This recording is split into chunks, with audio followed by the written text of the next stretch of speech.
Yo, I got a really good NFL bet for week 1. So as a sports bettor, trader, investor, whatever word you want to put to it, you're always looking for edges. You're always looking for line discrepancies. So a bet I found on the OddsJam Positive EV betting tool, which again just shows you mathematically profitable sports bets, is in the Seahawks Broncos game. So the bet I'm on is the Broncos minus 4.5, right? You can see I locked it in right here. Broncos minus 4.5 at minus 110. This bet's on WynnBet Sportsbook. And if you think about why we like it, right, this is kind of why, right? And I thought this was an interesting example because you can see sportsbooks have odds, peppered from minus 4.5 to minus 6, right? Some sports books, and by that I mean just WynnBet, is setting the Broncos as a minus 4.5 point spread favorite. Bet Online, a pretty sharp offshore bookmaker, they're setting the Broncos at minus 5. A variety of other sports books are setting the Broncos as 5.5 point favorites. And then a couple sports books, including DraftKings and Caesars, are setting the Broncos as 6 point spread favorites. Right? So there's a lot of line discrepancies. And obviously, if you want to bet on the Broncos, then you should be placing your bet on WynnBet, right? You're betting them minus 4.5. So I placed my bet at minus 4.5 at minus 110 odds. So if the Broncos win the game by 5 points or 6 points, my bet's winning. On the other hand, if I place my same bet on the Broncos minus 6 point spread at minus 110 odds, if the Broncos win by 5 points, I lose my bet. Whereas on WynnBet, I was getting the same price and my bet would have won, right? And if the Broncos win by 6 points, then my bet would push and I just get a refund. I don't even win.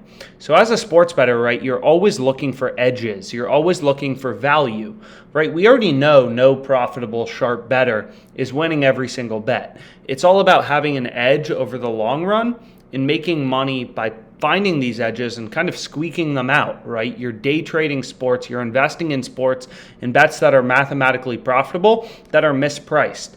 And here you can see WynnBet's giving us way too good of a price on the Broncos minus 4.5. Right? Pinnacle, the sharpest bookmaker, they're pricing this at minus 121 with only 11 cents of juice baked into their market. So what we can actually do is if we remove the VIG from Pinnacle's market, so their market is they're pricing the Broncos minus 4.5 at minus 121. The Seahawks plus 4.5 is plus 110. So if you remove the juice, the true odds with the VIG removed is minus 115. And we have very high confidence in this, just because we have very high confidence that Broncos minus 4.5 is a good bet considering literally every other sports book is setting the point spread at 5.5 or 6, or they have it juiced towards the minus 5. So once we remove the VIG from Pinnacle's alternate market on the minus 4.5, we can see that the true win probability is 53.48% for this bet. So 53.48% win probability, minus 110 odds. We're staking 2.2 Gs. The expected value of our bet, or the EV of our bet in dollars, is 46.16, right? So sports betting isn't something where you get rich quick overnight or something like this. No, not at all. It's all about looking for these line discrepancies where sportsbooks are slipping up, right? And WynnBet clearly posted week 1 odds, giving you way too good of a price on the Broncos and taking advantage of them, where you have the mathematical edge that outweighs the VIG, outweighs the juice. And this is an insane bet and one you should be all over. So I hit it big. Let's make some freaking money betting on the NFL.